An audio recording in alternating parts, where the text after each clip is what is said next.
Denne shot-to-shot-analyse vil gå i dybden med filmen The Graduate. I filmen følger man hovedpersonen Ben, som gennemgår en kæmpe udvikling igennem hele filmen. I første akt, den første indstilling, er der fokus på Ben med en nær billedbeskæring, hvorefter der bruges zoom out ud til et totalt billede, hvor vi kan se Ben, som bare falder ind i mængden i flyet. Der bruges eksplosiv klipning til at lave et sceneskift til den næste indstilling, hvor man kan se Ben stå på et rullebånd, og der bruges tracking til at følge ham i en halvnær beskæring. Herefter klippes der til en kuffert, der også med tracking bliver fuldt nært.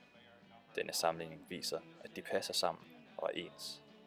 Ud fra de filmiske virkemidler kan vi altså se, at Ben er som denne kuffert. Kufferter symboliserer ansvar, bekymringer og at man er klar til at tage afsted, hvilket også passer godt på Ben. I den næste scene er Ben kommet hjem. Han ses i en nær billedbeskæring med et akvarie i baggrunden, hvilket symboliserer, at han er fanget ligesom dykkeren. Denne indstilling er sat oppet til scenen, hvor han selv bliver presset i poolen af hans forældre og holdt nede. Han skal så ned til selskabet nedenunder, hvor han bliver tracket med sine forældre. Da de går ned ad trappen, stopper trackingen, og der bliver fokuseret på klovnebilledet, som ses i mørke og triste farver. Denne klovn kan også sammenlignes med Ben. Hvis man kigger på klovnen, kan man se, at masken smiler, men personen bag gør ikke. Dette symboliserer Bens facade. Han er glad udenpå, men ikke i sit indre. Klovne optræder også oftest alene. Klovnen står for underholdningen i en forsamling, og i den næste indstilling er det Ben, der er i centrum og står for underholdningen, ligesom klovnen.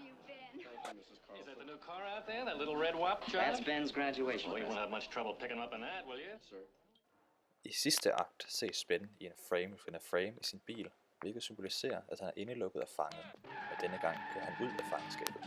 Bens bil løber tør, og han begynder at løbe. Han løber mod Elaine, men må vælge mellem enten samfundet højre side eller naturen, altså det fri i venstre side. På vejen møder han forhindringer, men han undgår disse. Senere kommer han ind i kirken, hvor han ligner symbolet, hvor Jesus bliver hængt på et kors. Dette kunne betyde, at Ben, ligesom Jesus, genopstår. Han er et nyt menneske, der hellere vil være ærlig og autentisk. Han ofrer sig også for hende. I disse indstillinger ser vi moren slå Elaine over the shoulder. Der er klippet på morens slag, altså et kontinuitetsklip. Men Elaine vil stadig gøre oprør og følger Ben. Ben ses i normalt perspektiv halvtotal, og han beskytter sig selv og Elaine ved kors. Dette kan symbolisere, at det der skiller dem nu er kirken, det autoritære og samfundet. Det som Ben og Elaine gør oprør mod. I næste indstilling løber de mod den gule bus, som symboliserer flugt og optimisme. De stiger på bussen, og pludselig har Ben den opmærksomhed, han ikke havde i starten. Nu er han i centrum og passer ikke ind i mængden mere. Denne gang kigger alle på ham, ikke ligesom i det første klip, hvor ingen lader mærke til ham. De kigger tilbage mod fortiden, men vender sig hurtigt om igen og kigger mod fremtiden. Til sidst er de stadig delt op af en linje imellem, som skiller dem fra hinanden.